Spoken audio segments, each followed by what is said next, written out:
Get out! Don't ever come back! The eviction notice was never written on paper. It came in the form of cold words spoken by the very person she had once carried through life's darkest storms.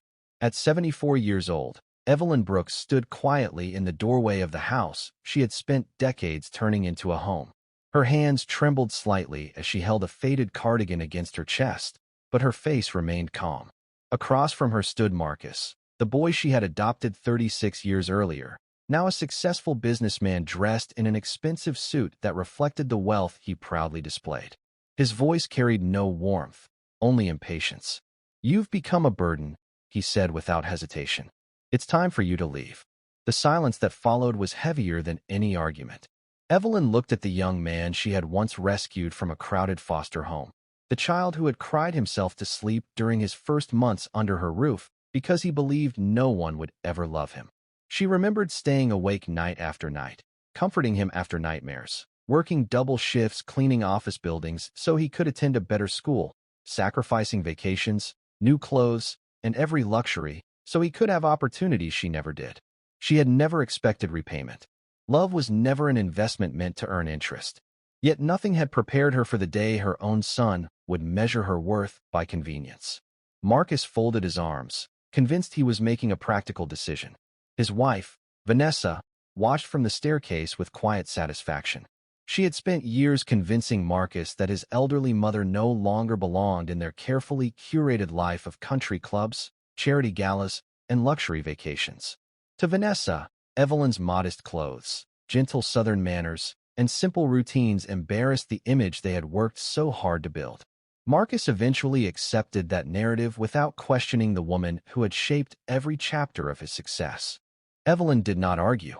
She simply nodded, carried 2 old suitcases to the front porch, and paused one final time before stepping away from the home she had filled with memories.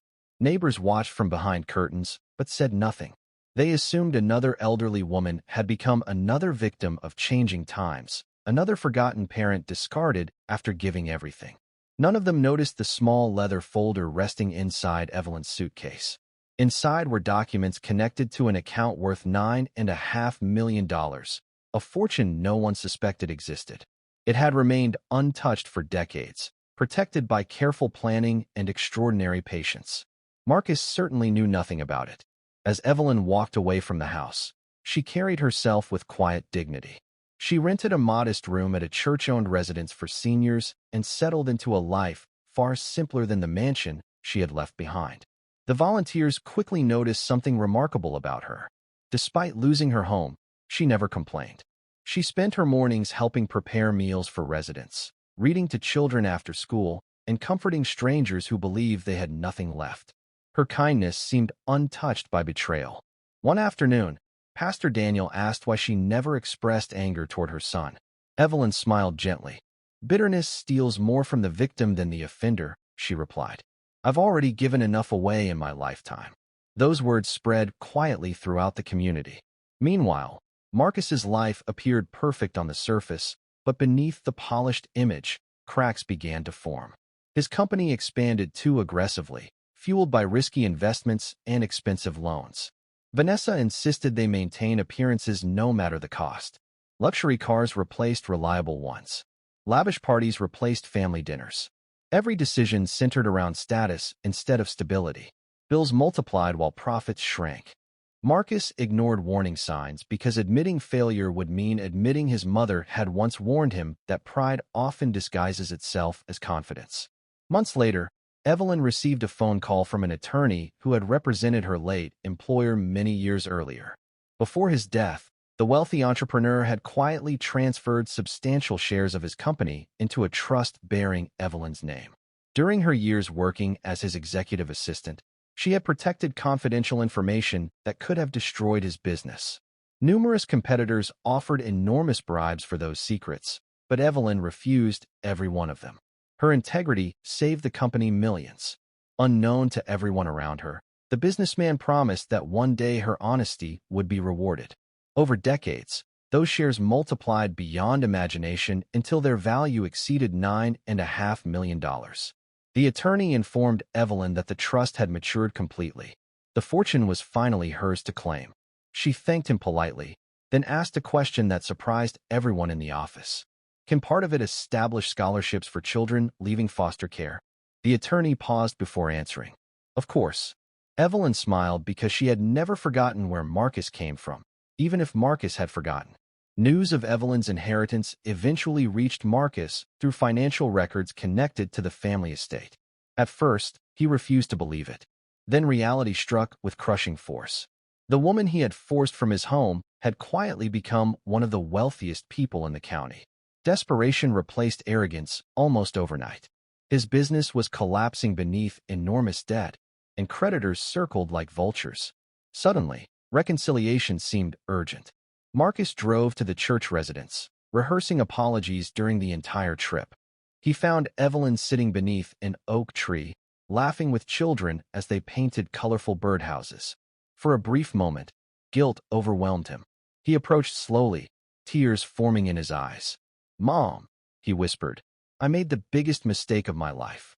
Evelyn looked up with calm eyes untouched by resentment. She invited him to sit beside her. Marcus confessed everything: his greed, his pride, Vanessa's influence, his fear of losing social status, and the shame that now consumed him. When he finally mentioned the inheritance, his voice cracked. "I didn't know," he admitted. Evelyn nodded gently. "No," she replied. "You didn't know about the money. But you already knew my heart, and somehow, that wasn't enough." Those words pierced deeper than any accusation. Marcus buried his face in his hands as years of regret poured out through uncontrollable tears. Evelyn reached over and placed her hand on his shoulder exactly as she had done when he was a frightened little boy decades earlier. She forgave him because forgiveness reflected her character, not his behavior. But forgiveness did not erase consequences. She refused to rescue his failing business or restore the lifestyle he had chosen over family. Instead, she offered him something infinitely more valuable: another chance to become a better man.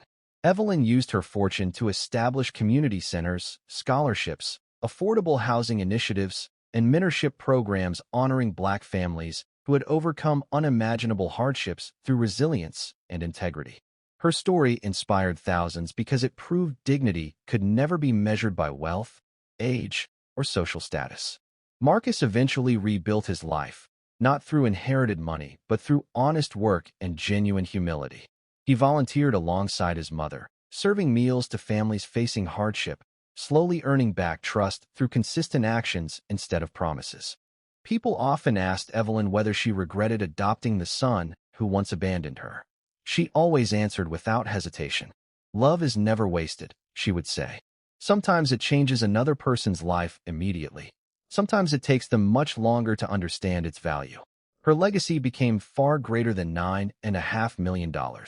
It became a reminder that true wealth lives in character, that dignity survives betrayal, and that justice often arrives quietly, rewarding those who refuse to let cruelty define who they become.